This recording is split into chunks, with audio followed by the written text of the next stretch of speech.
अपने प्राचीन गौरव को समझने के लिए थोड़ा सा वक्त निकाले। नालंदा विश्वविद्यालय अभी तक के ज्ञात इतिहास का सबसे महान विश्वविद्यालय है। इस बात को खुद भी समझे, अपने बच्चों को भी इस जानकारी से अवगत कराए। आज भले ही भारत शिक्षा के मामले में 151 देशों की लिस्ट में 143वें नंबर पर हो, लेकिन कभी यहीं भारत दुनिया के लिए ज्ञान का स्रोत हुआ करता था।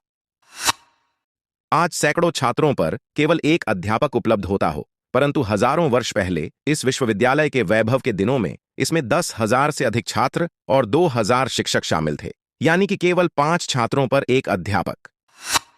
नालंदा में 8 अलग अलग परिसर और 10 मंदिर थे, साथ ही कई अन्य मेडिटेशन हॉल और क्लासरूम थे। यहाँ एक पुस्तकालय 9 मंजिला इमारत में स्थित था, जिसमें 90 लाख पांडुलिपियों सहित लाखों किताबें रखी हुई थीं।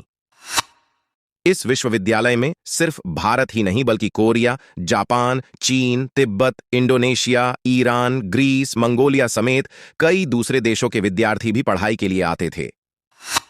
सबसे हैरान करने वाली बात यह है कि उस दौर में यहाँ literature, astrology, psychology, law, astronomy, science, warfare, इतिहास, मैथ्स, आर्किटेक्चर, भाषा विज्ञान, इकोनॉमिक, मेडिसिन समेत कई विषय पढ़ाए जाते थे। इसका पूरा परिसर एक विशाल दीवार से घिरा हुआ था, जिसमें प्रवेश के लिए एक मुख्य द्वार था।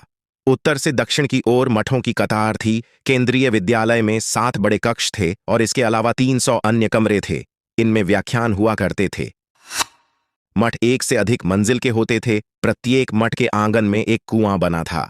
8 विशाल भवन, 10 मंदिर, अनेक प्रार्थना कक्ष तथा अध्ययन कक्ष के अलावा इस परिसर में सुंदर बगीचे तथा झीलें भी थीं। इस यूनिवर्सिटी में देश विदेश से पढ़ने वाले छात्रों के लिए छात्रावास की सुविधा भी थी।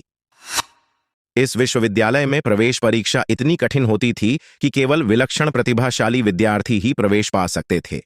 यहाँ आज के विश्वविद्यालयों की तरह छात्रों का अपना संघ होता था।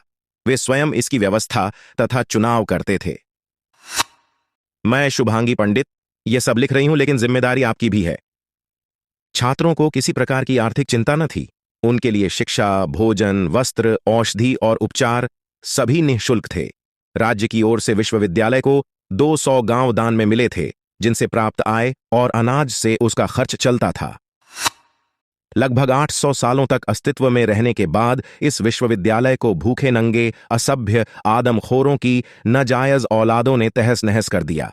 इसके बाद भी सेक्युलर चिंदुओं व बीमटों को इनमें अपना बाप नजर आता है।